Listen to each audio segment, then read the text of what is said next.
Good morning, Manitoba. I'm Larry McIntosh, and I'll be your guest for the next hour and every Saturday morning from 8 to 9. Thanks for tuning in. Food and Friends Radio is now on TV.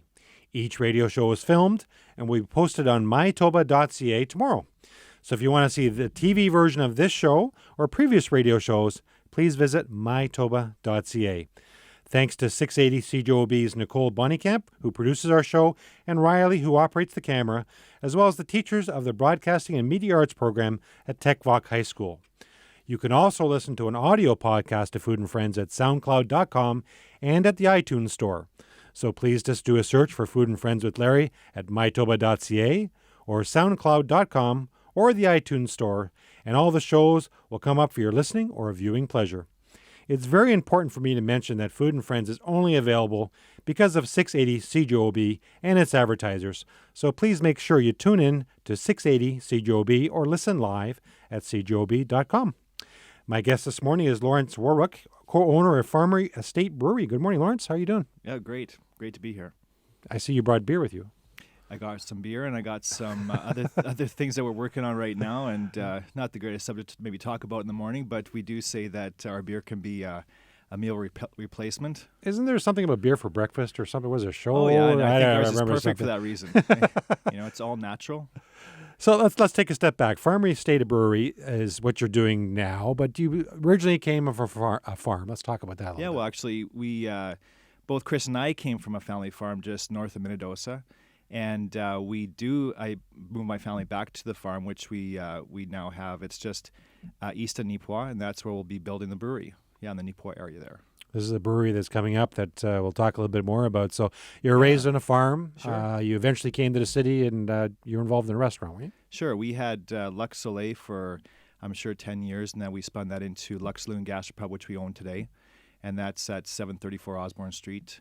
Winnipeg, and where we have over 150 beers from all over the world, with lots of emphasis on beers from across Canada, like local craft beers.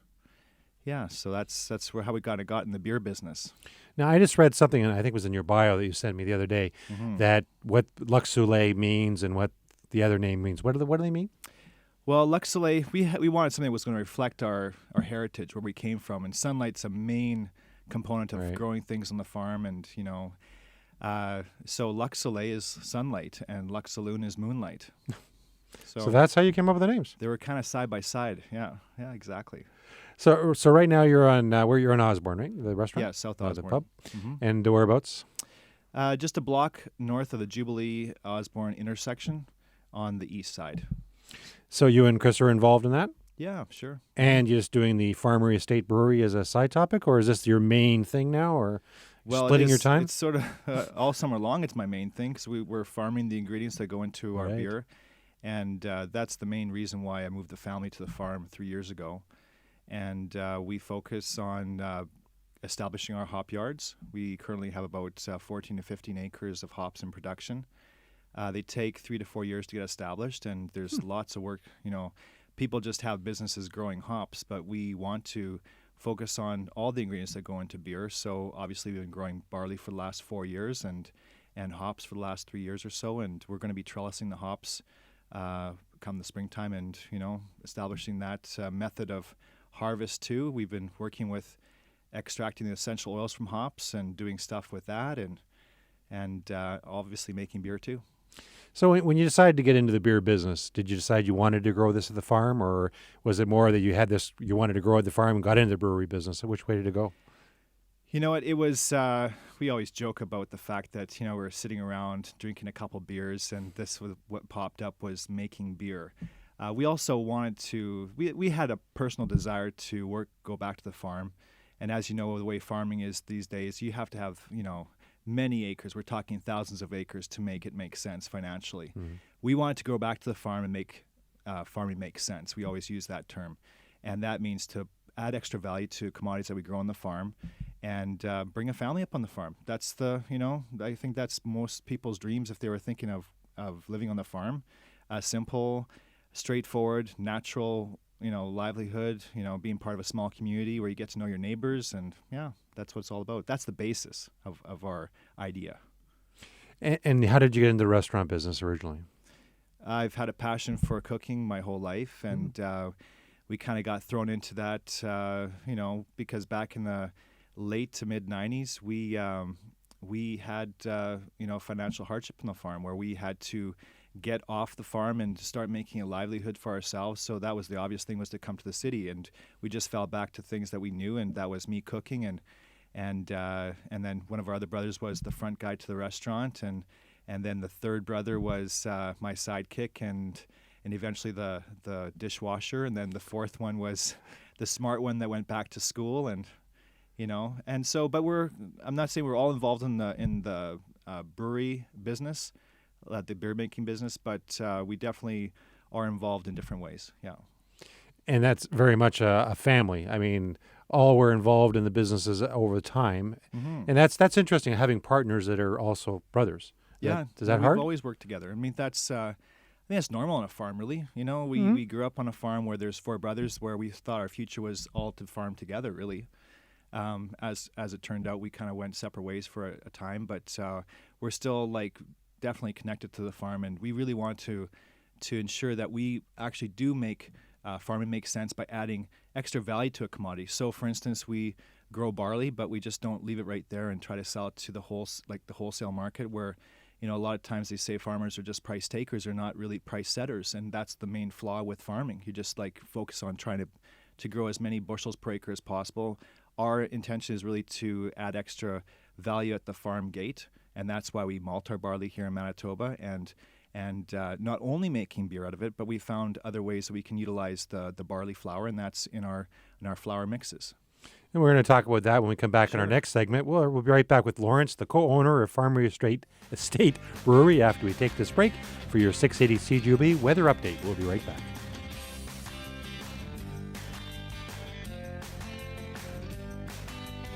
Welcome back to Food and Friends. Peak of the Market is on Twitter. Follow us at Peak of the Market for recipes and Food and Friends guest updates.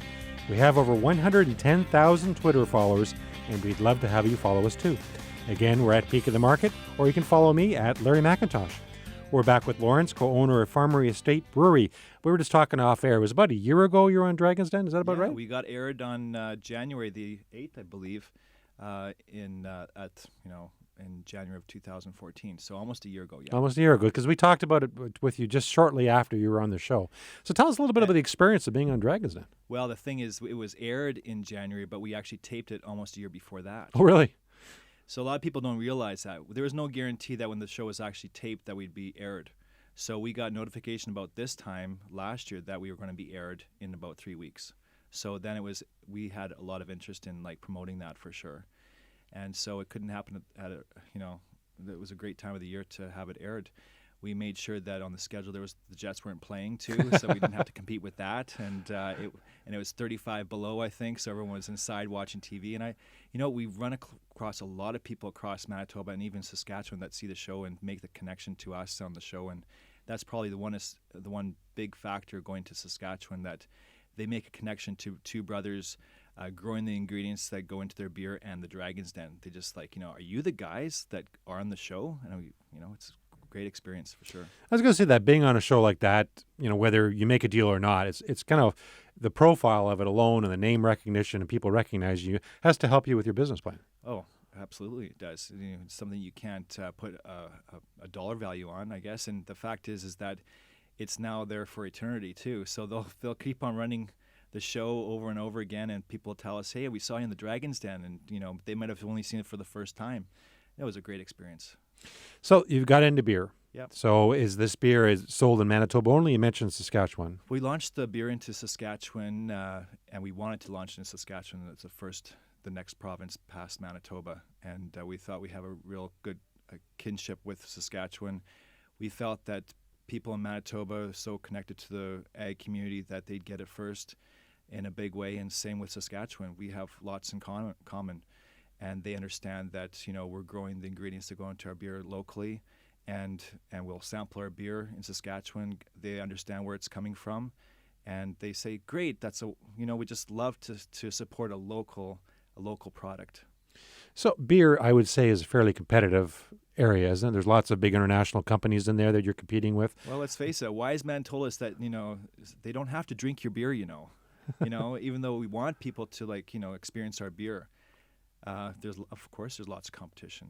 I think that there's something that we have that's unique, and that we don't want to be the only people in the room either. The idea of us growing our beer on our growing our ingredients on our farm, and eventually the brewery, is something that we want to be across the prairies. We grow the barley here. Let's make the beer here too. Mm-hmm.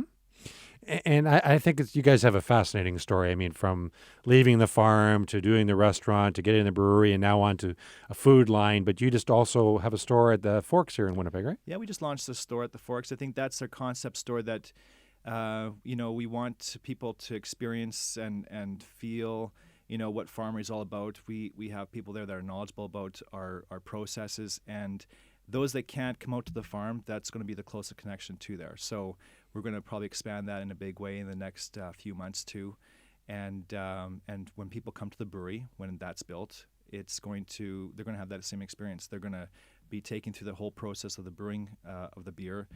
We'll show them how beer is made. We'll also show them what ingredients go into the beer and how that's grown and what of an impact that has to the local economy. So when did you open the store at the Forks? I believe we opened it in September. So you've had 3-4 months, I guess, now of experience. Yes. How's it been? You like the retail part of it? It's phenomenal. Have you learned some lessons? Well, we've had retail products here now to help support the idea of Farmery, and we know that there's people there that really love to support Farmery and want to show that, and we appreciate all that involvement with it, and it's supporting a homegrown concept, and just having an outlet at the Forks gives us something tangible for them to go to and talk about the Farmery. We were able to sample there too. And I think that's the next thing. That's the next phase too, is that people get to be exposed to our brand, not only visually, but also be able to sample it too. Part of the brand is both of you too, right? You're out doing things. I bet you're doing some of the sampling. I bet you guys are out there, right? We have so much fun meeting our customers. It's amazing. Yeah, we spend a lot of time in Saskatchewan now too. All summer long, we're throughout festivals throughout the province, and we're busy all the time. Yeah, talking to customers, hearing their stories. We get people uploading their experiences of their good times drinking Farmery, and they upload them to Farmery, like beer at Farmery.ca. And we have a Pinterest site. You can go on that and see all the people enjoying Farmery in different areas of the province and now into Saskatchewan. People take our beer on holidays. We have our beer up on the top of Whistler. We have people bringing beer down to Daytona. It's amazing. Yeah. That's incredible. And I think I've said this, well, Chris and Larry were from OMG, were on the show a year or so ago, but I think part of the brand, I mean, it's good product in both cases, but it's part of the passion. It's what you're out there, your faces are out there, people know you. It's the passion that really is infectious to get people to try it and have an identification with the brand. People don't believe that we actually get dirty on the farm. When we're in the field, we're breakdown, we have to fix the combine, or we have to fix a tractor, or we have to change a shovel. We have to, that also keeps us grounded. Getting dirty on a farm, realize that, there's actually hard work involved in making food. And it's not like you just go to the grocery store or go to the vendor and just pick up, that's the end result. But there's a whole system involved, and getting back to the roots of farming the ingredients that go into the beer is just part of it. We'll be right back with Lawrence, the co-owner of Farmery Estate Brewery, after we take this break. Welcome back to Food and Friends. It's time for a recipe segment called Now We're Cooking. You don't need to write this recipe down, as it is today's recipe of the day at peakmarket.com and now in the Winnipeg Free Press. Today's recipe is wild mushroom soup. Wild mushroom soup. Here's what you need for the recipe. 2 tablespoons of butter, 2 onions chopped. For best results, use Manitoba grown onions. 1 celery stalk chopped. 3 garlic cloves also chopped. 1 pound of assorted mushrooms coarsely chopped. 2 potatoes peeled and chopped. And I find the best is either red or yellow potatoes, but it works with any potatoes. That's 2 potatoes. 1/3 cup of dry sherry. 6 cups of vegetable or chicken stock. 1 bay leaf. 1/4 teaspoon of thyme. 1/4 teaspoon of sage. And 1/2 cup of milk or cream. And salt and pepper to taste. In a heavy, large saucepan, melt the butter over medium heat. Add the onions, celery, and garlic and cook until softened for about 10 minutes. Then add the mushrooms and cook, stirring occasionally for 10 minutes. Add the potatoes, sherry, stock, bay leaf, thyme, and sage, and bring to a boil. Reduce the heat and simmer for 20 minutes or until the potatoes are soft, and then remove the bay leaf. Let the soup cool slightly and then puree until smooth in a blender or food processor. Then return to the pot, add the milk, salt, and pepper to taste. Reheat over a low temperature. Then this recipe serves 6. Again, this recipe is the recipe of the day at peakmarket.com and in the Winnipeg Free Press. We'll be right back after this break with Lawrence from Farmery Straight Brewery.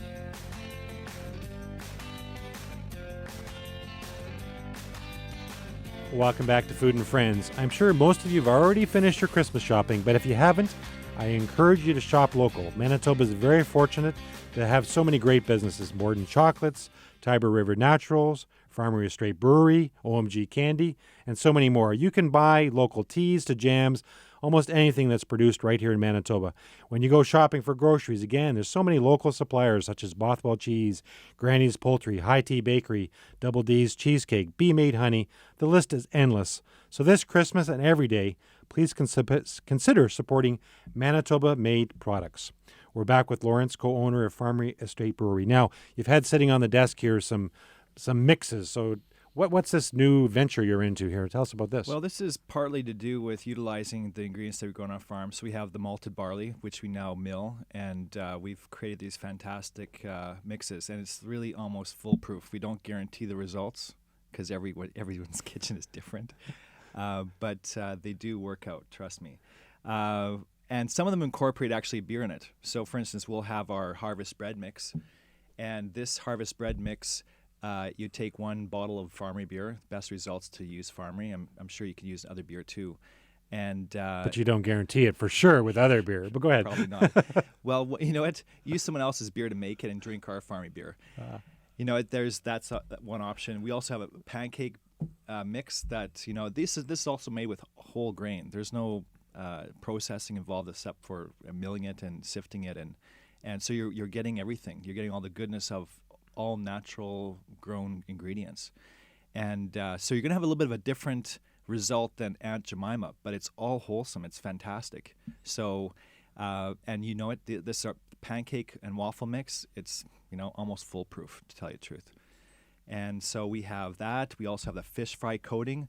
I believe there's an organization that's going to be doing a promotion out on the Lake Manitoba with the fishing industry, and they're going to be using our fish fry coating, cooking some prairie Winnipeg pickerel with our fish fry coating. It's going to be awesome. Mm-hmm. Yeah, and then we also have, I thought this one caught your eye. You It were did. mentioning is the wing batter, because who doesn't like wings, right? So this is I know somebody doho doesn't like wings, but only one person. That's right. Well, wings and beer go great together. Yeah. So there's 5 different packs there? Yeah, 5 different packs. So you just launched all 5 at once? Yes. And you know what? This is almost like a pilot project. This is part of the ingredients that we're going to have at throughout Manitoba, and along with our beer. We're also doing a pilot project with the liquor commissions too. So this is almost like a symbiotic relationship. This is something that goes with the beer. And then also we talked to Saskatchewan. They're going to have this throughout the province of Saskatchewan too. Really? Yeah, to add extra value to, you know, this primary commodity called barley. So we have listeners in Saskatchewan over the internet, so they'll be happy to know what's coming there. But in Manitoba, where can they buy this today? You know, primarily I would suggest going online to Farmery.ca, to our website, going through our gear store there. That's one place. That's the easiest place. It gets mailed out to you. If we're out of stock, we just wait for new stock to come in. And, you know, right now we're experiencing some stock outages. But normally we would also have it down at the Fork store, too. We also have some stock at our pub on Osborne Street, Lux Saloon. Mm-hmm. But I would say the easiest and best way is just to contact us through our website. It's like almost painless. Okay, and the website again is? Is Farmery.ca. Farmery.ca, very easy to remember. So if you want one of these 5 products, you can go to the website or the Forks when you have it, or the pub. Mm-hmm. But you're out of some of them now because sales have been better than you thought, or? They've been actually exceptional. Exceptional. Wow. So, you know what, but there's probably it's a season too. Everyone wants to experiencing something that's new. They're all going to be entertaining too, like the Farmery beer mix, bread mix rather. It would go well with, you know, entertainment. You don't have to worry about it, waiting for it to rise. Like it's not yeast risen flour. It's actually probably use a leavening agent like baking powder. So you just add the ingredients, you put it in the oven like you would banana bread and bake away, and hopefully in about 30, 40 minutes you can pull it out and slice it up and have hot, warm bread made with our own beer. So some of my favorite foods after vegetables, because vegetables are clearly first, would be wings and bread, followed by pancakes. So you've got me covered here pretty well. I got the vegetables. So we have one for sure customer today. You've got this. I like fish too, but it's further down the list. But this is, so I'm looking forward to trying these. But how did you come up with the recipes or the mixtures? Did you do tests on it, or how'd that happen? Well, we paired with another mill that has the organic grains here in Manitoba, and I think that it's just something it just goes well together. Like it was the next evolution of what we're doing on the farm. We have like this barley that's milled. Not too many people realize that malted barley flour is fantastic in baked goods. And so this is just the next evolution of that, and this is for the home use. But there's also going to be the commercial scale too, where we can offer it to different other retail outlets, like restaurants and other bars. Mm-hmm. Yeah.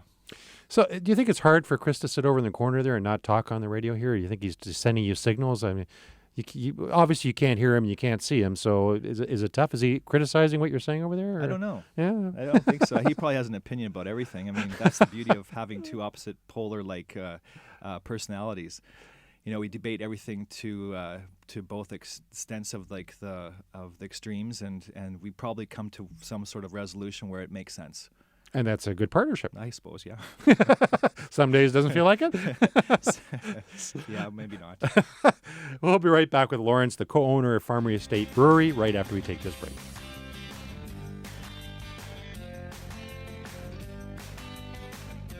Welcome back to Food and Friends. No matter what age you are, I think everyone has a favorite Sesame Street character. Peak of the Market's new Sesame Street potato and onion bags feature Elmo, Bert, Grover, Oscar, Abby Cadabby, Cookie Monster, Big Bird, and Ernie. 9 different Sesame Street characters.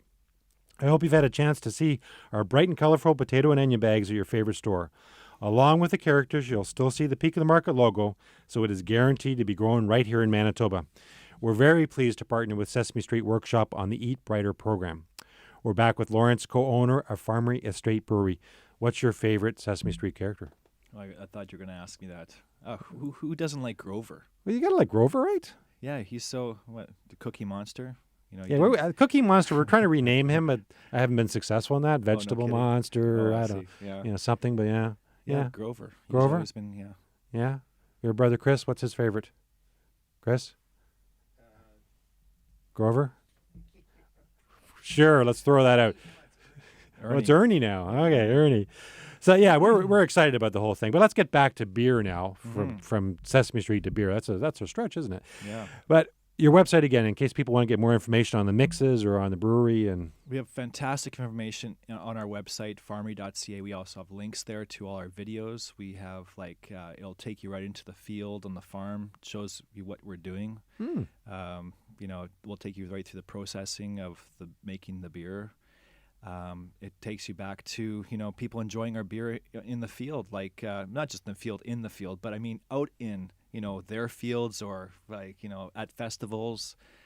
It's like I think that most people realize even at this stage that beer has an impact on the good times you're experiencing, right? Whether it's a wedding or you're camping or you're out fishing, you're enjoying the outdoors, if you're celebrating something, beer is a major component of that, I think.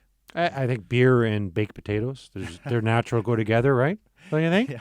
Every night I have a baked potato. You were saying earlier you had people sending in photos from going different places with your beer and that type of stuff. Yeah. Everyone has an iPhone or a smartphone nowadays. They take pictures, they upload it to Twitter, and it's really people are pretty ingenuity. They have ingenuity in their photographs they're taking, and it's pretty fun to see.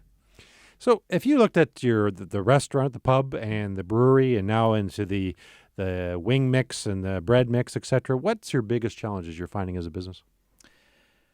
Growing definitely into building the brewery is one. We wanted to create this financial model that would make sense to pay for a brewery. It's not cheap. It's not something that you're going to go easily into. I think we've had models that we can follow in the past in Manitoba. We've had some success stories, and also some people that some organizations that didn't work for whatever reason. Maybe it was just about timing, and we had the luxury of looking at those models and saying, we have a different way of doing things, and we wanted to approach it from a conservative point of view, and knowing that it's our money and we didn't have deep pockets to reach into, and definitely not an open checkbook. We had to prove to ourselves and prove to the market here that we can exist and we can grow the market share. No different than, say, WestJet came into the marketplace. They proved to everyone that they actually grew the market share. And that's what we want to do with craft beer here in Manitoba. We want to be a gateway beer to encourage people that are drinking imported or domestic beers that are the mainstream beers that are 95% of the market share to start drinking local beers. And ours is the perfect gateway beer to do that. It's not offensive. It's easy to drink. We get accused for not being crafty enough, but it's actually a perfect craft beer for everything, for every occasion. It's awesome cold. It's awesome lukewarm. It's awesome in bread mixes. It's and you know what? It carries well. Did you ever consider taking this business and going to a Toronto or a Calgary? Has it always been in your mind to do this in Manitoba? We've never left Manitoba to go and seek employment in other provinces, even though half our family has, right? Half our family lives in Calgary and Edmonton, or even Saskatchewan. And this is our home province, and honestly, but we're prairie farm boys that, in provinces for the longest time have not provinces. Saskatchewan, Manitoba have always looked to Alberta, as the answer to, our financial successes. And even though we've had hardships on the farm trying to make ends meet, there's got to be the answer out there. And my dad has always said that we had to have a almost like a pioneer movement back to the farm, because every small town is like losing people. They're all going to the cities, and no one's going back to the country. Now, there are younger people moving back to the farm and finding new and interesting ways to making a living there, and that's what we're doing. Really, we're making farming make sense on a smaller acreage. So is your ultimate dream building the brewery? Oh, absolutely. That's your goal? Yeah. Look for us in the new season. In the new year, we'll be making an announcement. I think that we'll bring everything together. You're going to be making an announcement? Well, wow, you've kind of made a mini announcement here now. That's true. It's alluding to that. Well, that's exciting. Yeah, we're excited to do that too. That's been always the plan right from day one. And what's your proudest moment so far? Oh God, this is seeing your can being picked up from. I don't know. I'm just kidding. Just having our beer in the marketplace, like people enjoying it and sending their personal good times drinking Farmery. It's like, and they're saying they love it. That's amazing. It doesn't get much better than that. Yeah. We just want to keep it going. Well, thank you, Lawrence, for being on Food and Friends. This has been fun. Yeah, we loved being here. Yeah, we'll ask me back any day. We've been talking to Lawrence, a co-owner of Farmery Straight Brewery. We'll be right back after we take this break.